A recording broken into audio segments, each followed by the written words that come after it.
다섯 번째 이야기. 새가족 여러분, 혹은 이 내용을 듣는 여러분, 안녕하십니까? 다섯 번째 이야기. 착하게도 못 사는데 구원받을 수 있나요? 로마서 3장 19절로 26절 말씀을 중심으로 생각해 보겠습니다. 바르게 살아서 예수 그리스도의 의의 옷을 입는 것이 아니라 예수 그리스도의 의의 옷을 입었기 때문에 바르게 살게 되는 것입니다. 오늘날 세계 도처에는 기근과 굶주림으로 시달리는 사람들이 많이 있습니다. 아프리카 같은 데서는 하루 한 끼를 해결하지 못해 길거리에서 죽어가는 아이들의 수를 헤아릴 수 없을 정도라고 합니다. 반면 지구촌 반대편에서는 먹고 살 문제보다는 어떻게 즐길 것인가를 고민하는 사람들이 점점 더 증가하는 추세입니다. 특히 노후 대책에 대한 열의가 과거에 비해 대단들한데 우리나라에서도 국가적 차원에서 노인복지 문제에 관심을 갖고 많은 투자를 하고 있는 실정입니다. 또한 편안하고 보장된 노후를 넘어서서 죽음 이후의 세계에 대해 관심을 갖는 사람들이 부쩍 늘어가고 있는 것을 봅니다. 예수님을 믿는 사람뿐만 아니라 예수님을 알지 못하는 사람들도 사후 문제에 대해 깊은 관심을 보이고 있습니다. 아무리 애써도 이루지 못할 기준. 만약 천국이 있다면 세상을 떠난 후 그곳에 갈 자신이 있냐고 사람들에게 물어보면 천국에 갈 자신이 있다는 사람이건 그렇지 못한 사람이건 대부분의 사람들이 모두 선한 행위에 초점을 맞추고 있음을 보게 됩니다. 이것을 성경적으로는 율법이라고 말합니다. 그런데 하나님 편에서 볼 때 이 세상에서 율법을 완전히 지킨 사람은 아무도 없습니다. 인간이 아무리 선하게 산다고 해도 하나님이 보시기에는 완전하지 않기 때문입니다. 이것이 인류의 비극입니다. 하지만 하나님은 사랑이시기 때문에 이와 같은 인간의 비극을 놓고 좌시하지 않으십니다. 하나님께서 요구하시는 수준에 아무도 이르지 못하기에 모두가 멸망당할 수밖에 없는 상황을 그냥 지켜보고 계실 수가 없는 것입니다. 바로 이 지점에서 하나님의 의와 사랑이 충돌하는 것입니다. 그러나 하나님은 사람을 구원하는데 이미 율법 말고 다른 길을 준비해 놓으셨습니다. 그래서 어떻게 해야 죄인을 의인되게 하면서도 하나님의 의로움과 공의가 손상되지 않을 수 있을까 하는 길을 우리에게 보여주셨습니다. 인류 역사상 지금까지 율법을 다 지키고 완벽하게 선을 행하여 구원받은 사람은 아무도 없었습니다. 수천 년을 내려오면서 모두가 다 실패하고 말았습니다. 이리하여 율법은 사람을 하나님의 심판 아래로 끌고 갔습니다. 우리가 알거니와 무릇 율법이 말하는 바는 율법 아래에 있는 자들에게 말하는 것이니 이는 모든 입을 막고 온 세상으로 하나님의 심판 아래에 있게 하려 함이라. 로마서 3장 19절 말씀. 율법 아래에 있다는 것은 율법을 지켜야만 살 수 있다는 뜻입니다. 율법을 못 지켰으니 이제 아무 소리도 못하고 그대로 하나님 앞에 끌려가서 심판받을 수밖에 없는 존재가 되어 버렸다는 것입니다. 그래서 사람들은 죄책감을 느낍니다. 죄의식 가운데 살 수밖에 없습니다. 도둑질하지 말라, 살인하지 말라, 간음하지 말라는 것을 알면서도 지키지 못합니다. 안 그러려고 발버둥 칠수록 더 큰 절망감을 경험합니다. 담배를 끊어보려고 아무리 애써도 번번이 실패했던 것처럼 말입니다. 너무 힘이 드는 것입니다. 죄를 안 지으려고 하면 할수록 죄악 속에 더욱 빠져드는 연약함을 가진 것이 인간입니다. 그러므로 율법의 행위로 그의 앞에 의롭다 하심을 얻을 육체가 없나니 율법으로는 죄를 깨달음이니라. 로마서 3장 20절 말씀. 율법을 완전히 지킬 수 있는 사람은 없습니다. 율법은 우리 인간이 죄인이라는 것을 증명해주는 역할을 합니다. 어떤 사람은 지키지도 못할 율법을 없애버리면 될 것 아니냐, 죄도 깨닫지 않고 얼마나 좋으냐고 말합니다. 그러나 그렇게 할 수는 없습니다. 율법은 하나님이 어떤 분이신가를 우리에게 가르쳐주기 때문입니다. 하나님은 거룩하고 거짓이 없는 분이심을 율법이 보여주기 때문입니다. 하나님 앞에서 거짓말하면 하나님을 대적하는 죄를 짓는 것이 됩니다. 하나님은 거짓이 없는 거룩한 분이시기 때문입니다. 가나안 농군학교라고 들어보셨습니까? 1970년대 새마을운동 정신의 근간이 되었던 곳입니다. 이 농군학교를 창설한 김용기 장로님은 필리핀의 막사이사이상을 받았던 동양의 위대한 성자로 추앙받는 분입니다. 이분의 철학은 부지런함입니다. 게으른 자는 하나님 앞에서 용납받을 수 없다고 생각하면서 부지런함을 강조했습니다. 대학 나오고 대학원 나온 그분의 아들과 며느리들도 모두 새벽부터 일어나 흙과 더불어 열심히 일해야 합니다. 또한 절제해야 합니다. 씻을 때도 비누를 딱 2번, 3번만 만져야 합니다. 치약도 3mm만 짜야 합니다. 지금도 김 장로님의 아드님이 그 학교를 운영하고 있는데 거기를 다녀오면 자녀들의 생활 습관이 놀라보게 달라질 것입니다. 이분이 얼마나 게으른 것을 싫어했냐면 자기 집 주위에 누워있는 돌이라도 있으면 그것을 모두 일으켜 세워 놓았을 정도였다고 합니다.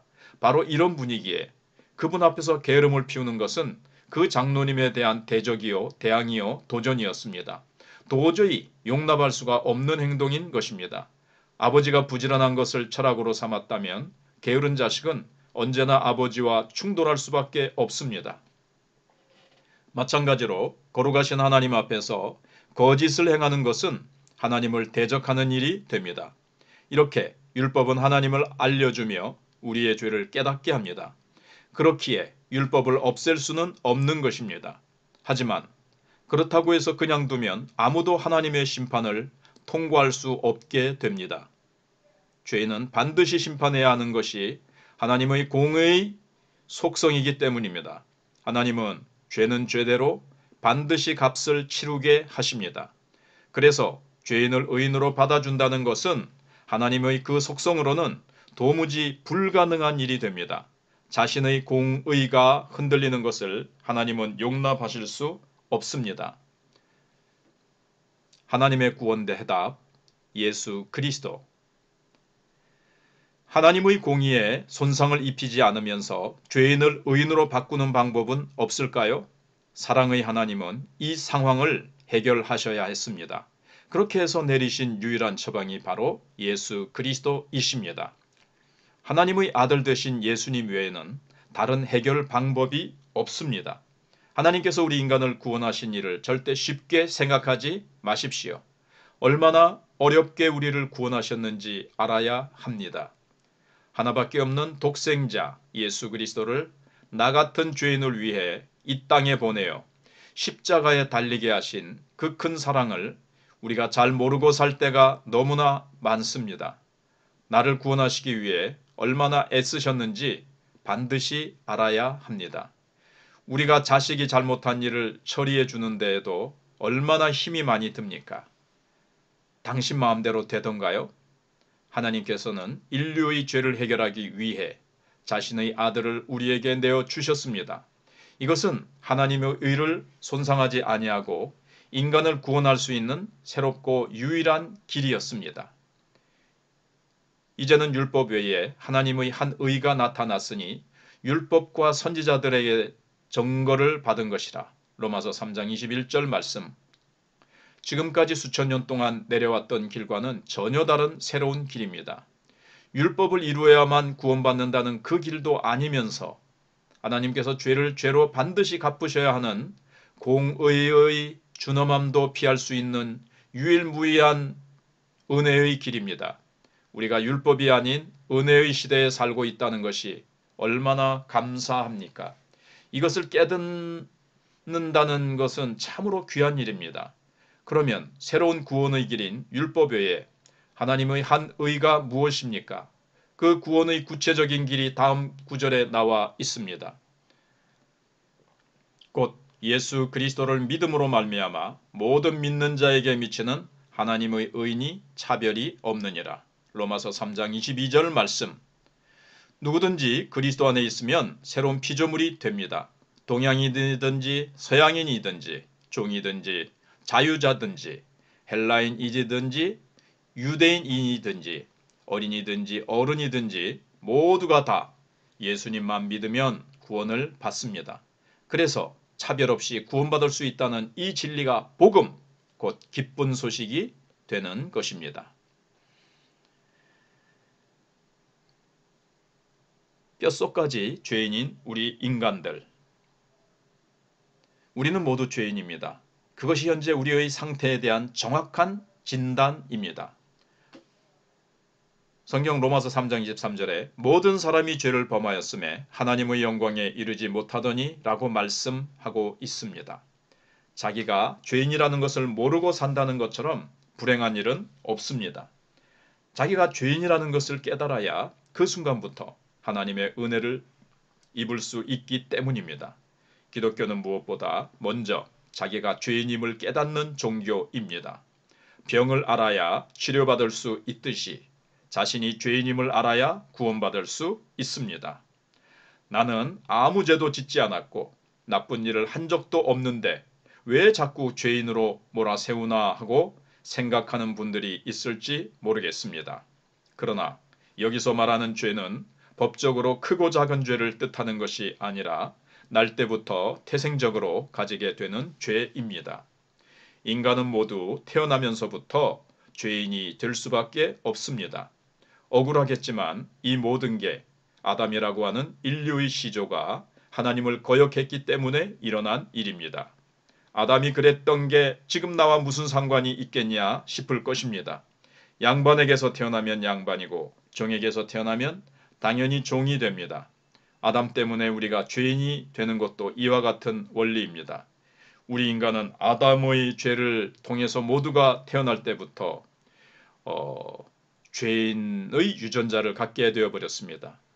어떤 유전의 법칙 같은 거죠. 그러나 그것뿐만 아니라 우리가 비행기를 타고 갈 때에 비행기 그 기장, 조종하는 조종사가 실수하면 그 안에 타고 있는 비행기 안에 있는 모든 사람들도 같이 뭐 죽거나 크게 다치게 되겠죠. 한 사람의 실수로 인해서 다른 모든 사람들이 같이 피해를 입거나 아버지의 잘못으로 인해서 온 가족이 어떤 빚에 시달리거나 가난에 어려움을 당하는 이런 경우들, 이것을 이제 대표의 원리라고 합니다. 그래서 유전의 원리나 대표의 원리 같은 것을 보더라도 아담 한 사람의 죄로 말미암아 모든 사람에게 죄가 이르렀고 죄인이 되었다는 것을 성경은 말씀하고 있습니다. 그래서 하나님과 영원한 원수가 되어버렸습니다. 이것이 바로 기독교에서 말하는 원죄입니다. 하나님 앞에서 모든 사람은 죄인입니다. 이것을 인정할 때 비로소 하나님의 은혜를 입게 됩니다. 하나님께서는 인간을 창조하시면서 하나님의 영광을 우리에게 나누어 주셨습니다. 하나님의 형상대로 우리를 창조하셨습니다. 인간은 다른 동물하고 정령, 차원이 다릅니다. 그런데 하나님을 대적하는 무리들은 인간을 원숭이의 후손이라고 격하시키고 있습니다. 조상들을 철장 속에 가두면 되겠습니까?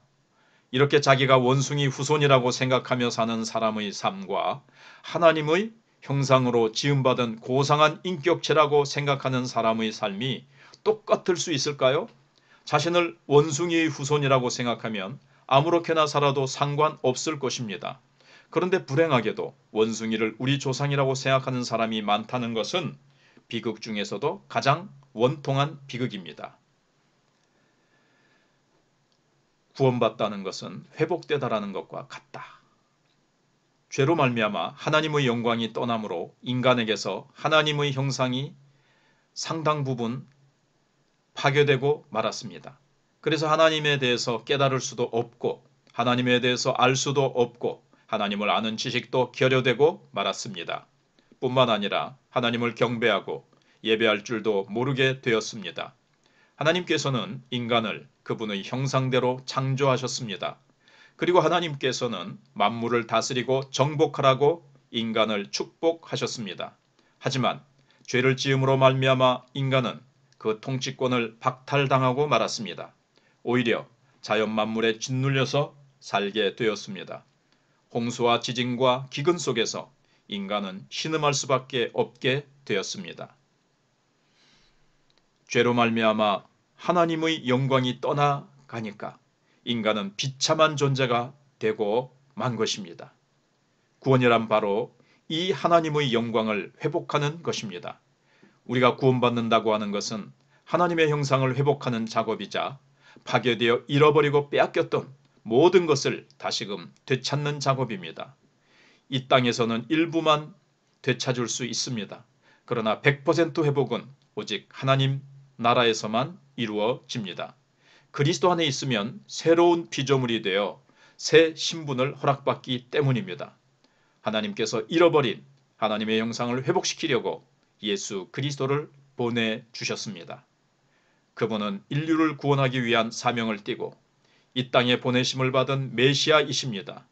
그런데 그 사명을 감당한다는 것은 결코 쉬운 일이 아니었습니다.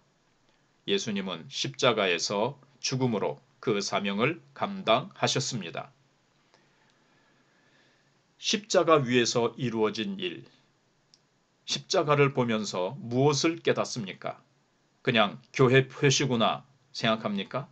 예수 그리스도의 십자가의 죽음에는 세 가지 의미가 있습니다. 그리스도 예수 안에 있는 속량으로 말미암아 하나님의 은혜로 값없이 의롭다 하심을 얻은 자 되었느니라. 이 예수를 하나님이 그의 피로써 믿음으로 말미암는 화목제물로 세우셨으니 이는 하나님께서 길이 참으시는 중에 전에 지은 죄를 간과하심으로 자기의 의로우심을 나타내려 하심이니 곧 이때에 자기의 의로우심을 나타내사 자기도 의로우시며 또한 예수 믿는 자를 의롭다 하려 하심이라. 로마서 3장 24절로 26절 말씀입니다. 첫째, 예수님은 십자가의 죽으심으로 말미암아 우리가 치러야 할 죄값을 대신 갚아 주셨습니다. 내가 받아야 할 저주, 내가 받아야 할 형벌을 예수님께서 대신 담당하여 주셨습니다. 일반적으로 몸값을 지불하면 노예가 해방되듯이 예수님도 우리의 몸값, 죄값을 지불하심으로 우리를 죄에서 해방시키셨습니다. 예수 그리스도의 십자가의 죽음은 내가 받아야 할 심판을 면제하신 죽음이었습니다. 그분은 우리 대신 심판을 받으셨습니다. 뇌의 죄값을 대신 치러 주셨습니다. 하나님의 공의는 반드시 죄를 심판하셔야 합니다. 그래서 죄인을 의인이 되게 하기 위해서는 죄에 대한 대가를 지불해야 하는데 예수님께서 십자가에 죽으심으로 하나님께 그 값을 치러주신 것입니다. 그냥 죄 없다고 할 수 없으니까 예수 그리스도가 대신 죽으심으로 죄값을 하나님께 지불해 드린 것입니다. 그냥 죄 없다고 하면 하나님의 공의에 어긋난다고 앞에서 생각해 봤지요. 그래서 죄의 삭은 사망이기 때문에 예수님이 우리 대신 죄값인 사망을 십자가 위에서 지불하신 것입니다. 둘째, 예수님이 화목제물이 되셨습니다.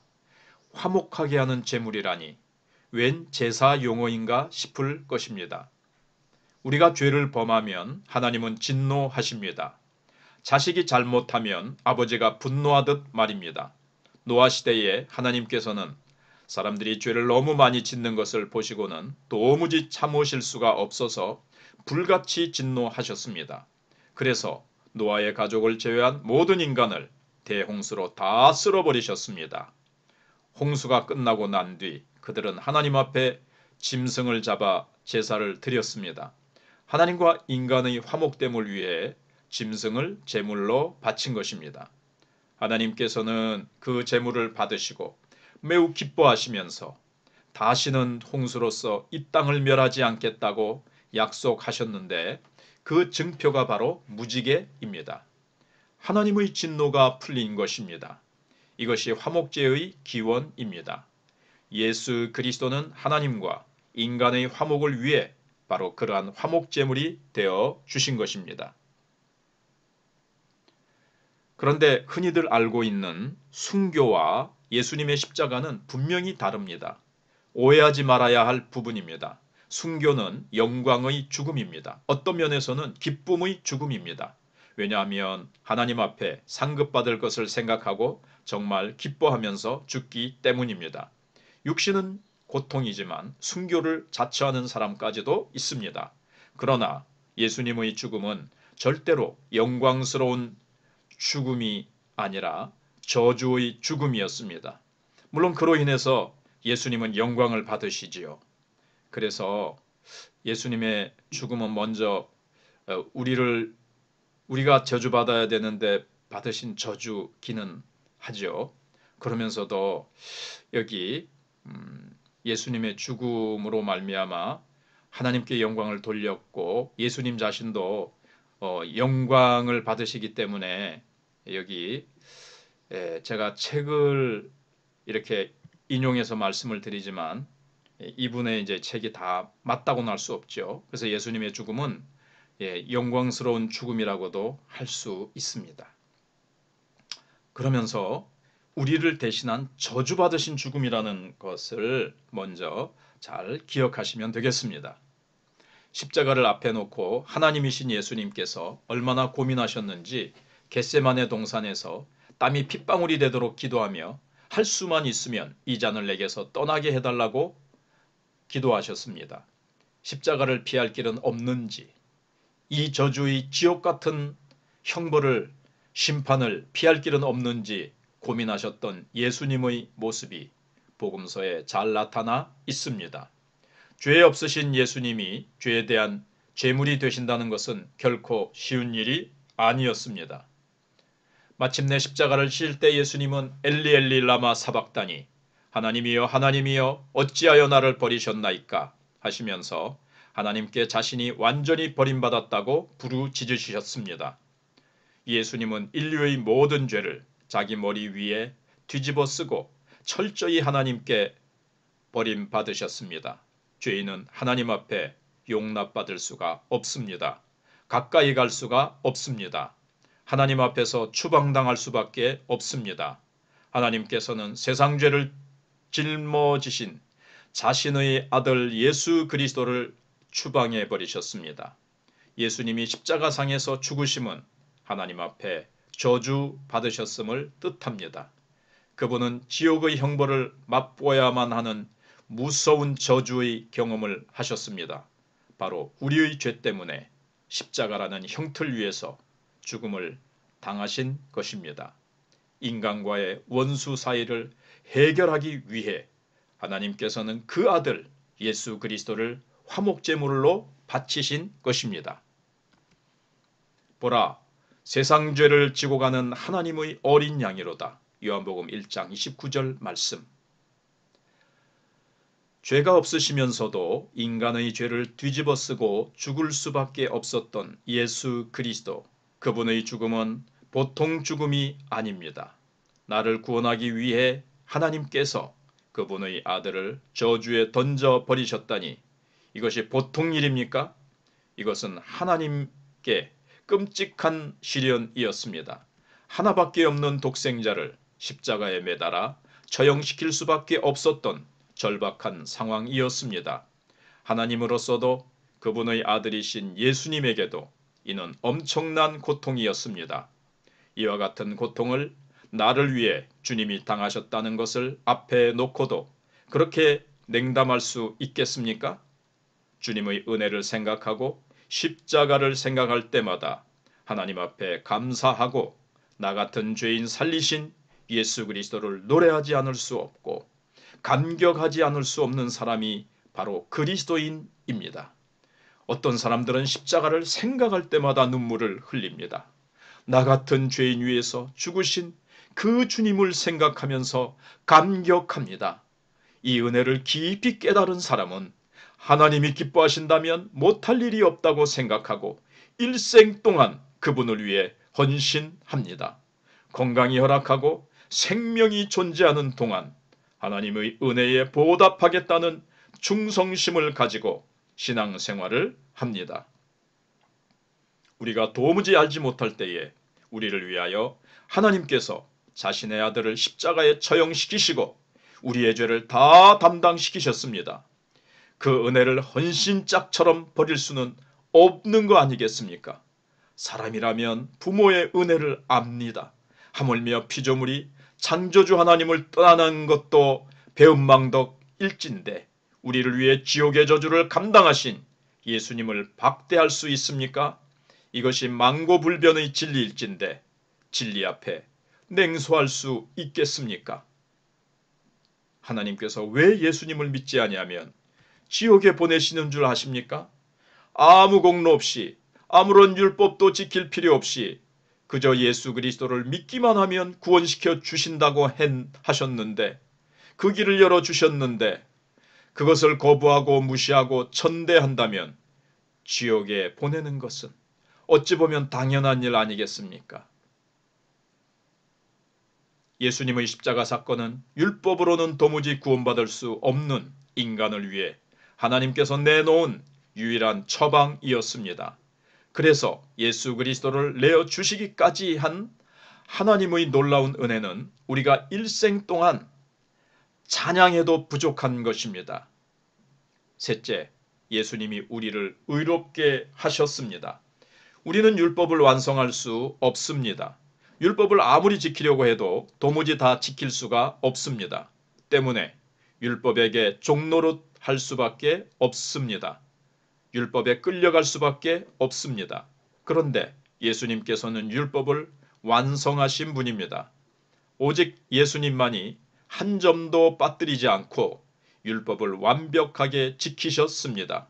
뿐만 아니라 그 자신은 율법을 다 지켰음에도 불구하고 율법을 못 지킨 우리를 대신하여 율법의 의를 이루어 주셨습니다. 율법을 못 지킨 사람들을 대신해서 저주를 받으심으로 말입니다. 우리 몫의 진노를 다 받으심으로 예수님은 하나님을 만족시키셨습니다. 하나님의 마음을 최상으로 기쁘게 하셨습니다. 하나님의 고통을 다 풀어주셨습니다. 하나님의 진노를 다 풀어주셨습니다. 왜냐하면 죄 앞에 하나님은 심히 진노하시기 때문입니다. 이제 하나님은 우리에게 예수님의 의의 옷을 입혀주십니다. 예수 그리스도를 하나님의 아들이요 나를 위해 십자가에 죽으신 분으로 믿고 받아들이는 사람에게는 전부 그 옷을 입혀주십니다. 그 옷을 입은 죄인은 비록 죄가 있어도 하나님께서 죄가 없다고 해주십니다. 법정에서 무죄를 선고하면 무죄가 되는 것과 마찬가지입니다. 이것을 기독교에서는 칭의라고 합니다. 의롭다고 불러주시는 거죠.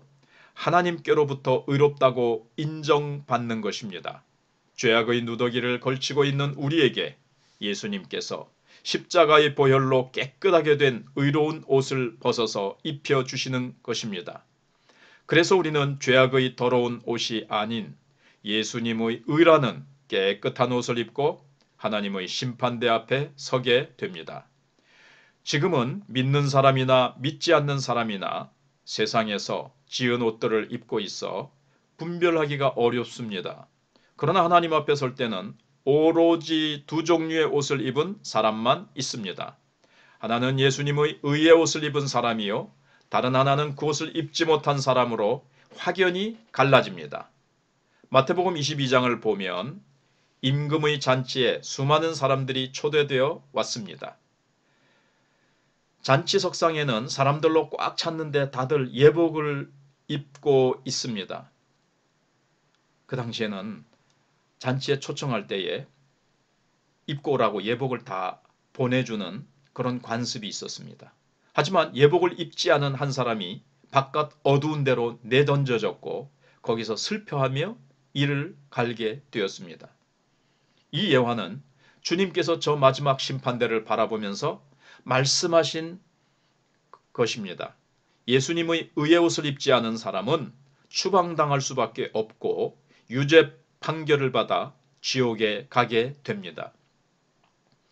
예수 그리스도는 온 인류의 죄를 대속하고 의의 옷을 입혀주시기 위해 이 땅에 오셨습니다. 의의 옷을 입을 수 있는 자격은 예수 그리스도가 하나님의 아들인 것을 믿을 때 주어집니다. 내가 죄인인 것을 무조건 믿을 때 얻는 것입니다.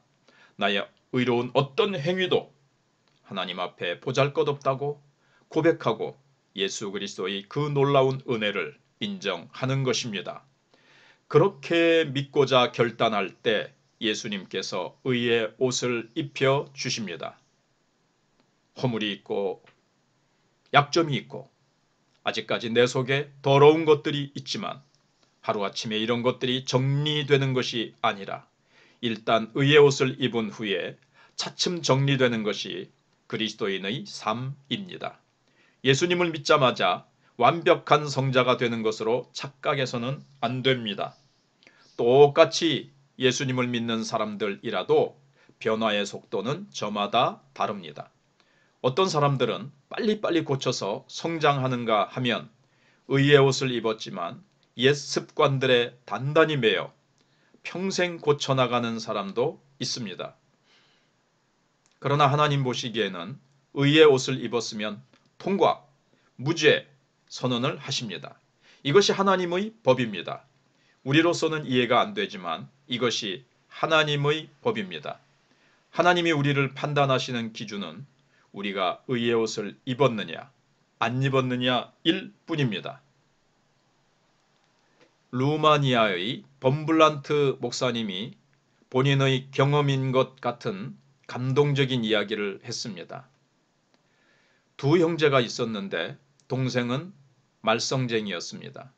형이 못된 친구들을 멀리하고 바른 생활을 해야 한다고 아무리 충고해도 동생은 들은 척도 하지 않고 막무가내로 방탕한 삶을 살았습니다. 그런데 하루는 동생이 화급하게 집으로 뛰어들어 왔습니다. 눈은 충혈되었고 온몸은 피투성이가 되어 형, 날 좀 살려줘. 내가 사람을 죽였어. 하는 것이 아니겠습니까? 그런데 벌써 동생을 잡으러 오는 발자국 소리가 들렸습니다. 숨겨주고 손쓰고 할 틈이 없었습니다. 형은 조용히 바라보다가 동생에게 내 옷을 벗어라. 어서 하고 말했습니다. 하도 급하니까 영문도 모른 채 동생은 옷을 벗었습니다. 형도 그 자리에서 옷을 벗더니 자신의 옷을 동생에게 건네주고 자신은 피투성이가 된 동생의 옷을 입었습니다.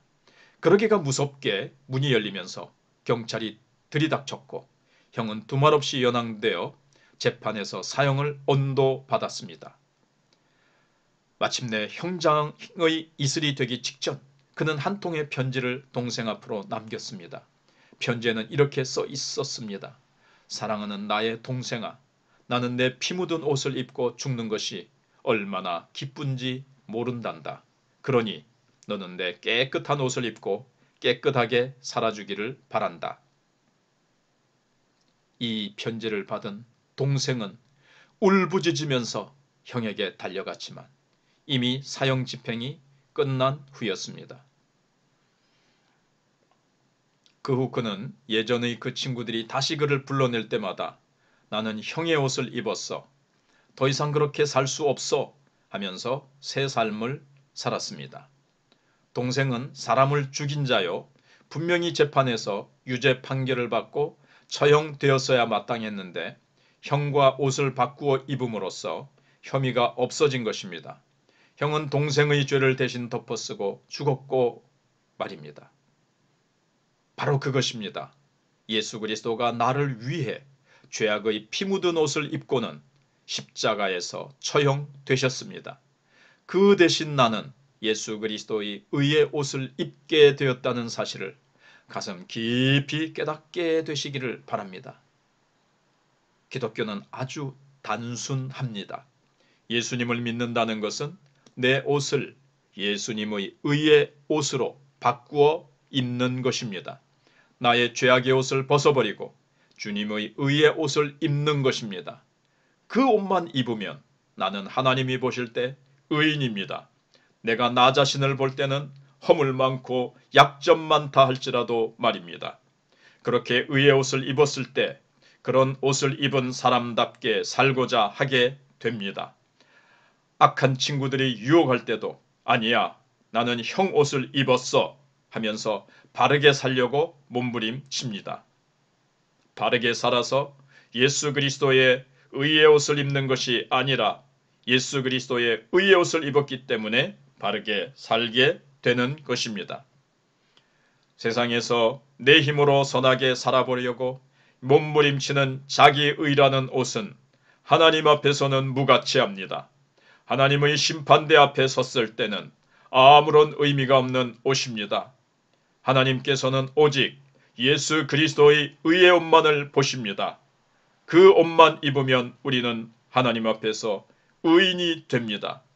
그래서 예수님을 믿는 사람들이 의인인 것입니다. 원래는 의인이 아닌데 의인이라고 여겨주시는 것입니다. 하나님 앞에 나아갈 때 이 옷만 입으면 구원받고 하나님의 자녀가 됩니다. 예수님의 의의 옷을 입는 것, 이것이 믿음입니다. 예수님을 믿기만 하면 의의 옷을 입혀주시는 것입니다. 얼마나 단순합니까? 그래서 이것을 기쁜 소식, 즉 복음이라고 하는 것입니다. 예수님은 단순히 4대 성인 중 한 분이 아니십니다. 하나님이시면서 동시에 완전한 인간이신 분입니다. 죄가 없으신 분입니다. 그래서 우리를 대신하여 그 죄의 짐을 질 자격이 있으신 것입니다. 어떤 인간도 남의 죄짐을 대신 져줄 수는 없습니다. 사형수가 같은 처지의 사형수에게 대신 사형당해 줄 테니 나가라고 할 수 있겠습니까? 그럴 수 없습니다. 그러나 죄 없는 사람이 가서 대신 죄값을 치를 때니 저 사람을 석방시켜 달라고는 할 수 있습니다. 모든 인류가 다 죄인이므로 예수님 밖에는 아무도 하나님 앞에 화목제물 될 자격이 없습니다. 이제 왜 예수님을 믿어야 하는지 아시겠습니까?